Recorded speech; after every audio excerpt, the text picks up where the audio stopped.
పిండి పొట్లకాయని పాలేసి వండుదామని ఇగో పైన పొట్టంతా చెక్కేసి ఇలా ముక్కలు కట్ చేశాను. దీంట్లోకి సాల్ట్ వేసుకుని మెత్తగా పిసుకొని దీనికి పసరంతా తీసేయాలండి. ఇప్పుడు వాటర్ వేసుకుని కడుక్కోవాలి. నేను ఏ కూరగాయ కడగను కానీ ఇలాగా ఇదైతే కడుగుతా. పెద్ద సైజు ఉల్లిపాయ, ఒక 5-6 పచ్చిమిరపకాయలు, కొంచెం కరివేపాకు. ఈ కర్రీలోకి ఇది పాలేసి వండుతాం కదండి, అందుకని పచ్చిమిరపకాయలు ఎక్కువ పడతాయి. ఇంకా కారం వేయవసరం లేదు ఈ కర్రీలో. ఇప్పుడు ఉల్లిపాయలు కొంచెం వేగిన తర్వాత 1 టీ స్పూన్ పసుపు వేసుకోవాలి. ఉల్లిపాయలు ఫ్రై అయ్యాయి కదండి, ఇప్పుడు ఈ పొట్లకాయ ముక్కలు ఉన్నాయి కదా, పొట్లకాయ ముక్కలు వేసేసుకోవాలి. కొద్దిసేపు బాగా మగ్గనివ్వాలి. ఇప్పుడు వీటిలో తగినంత సాల్ట్ వేసుకొని మూత పెట్టి మగ్గనివ్వాలి.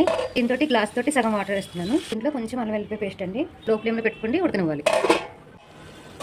ఉన్నప్పుడే దీంట్లో ఒక 1/2 స్పూను ధనియాల పౌడరు, అలాగే ఒక 1/2 స్పూన్ జీలకర్ర పౌడర్ వేసుకోవాలి. ఇప్పుడు చూడండి మొత్తం వాటర్ లేకుండా ఎగిరిపోయినాయి. పాలు వేసుకోవాలి, చికెన్ పాలు అండి ఇవి. దీంతో 1 కప్పు వేసాను నేను. పాలు వేసాక కొంచెం ఎగరాలండి. చూడండి ఇలా ఎగిరిపోయింది కదా, సరిపోతుంది. లాస్ట్లో కొత్తిమీర వేసుకోవాలి.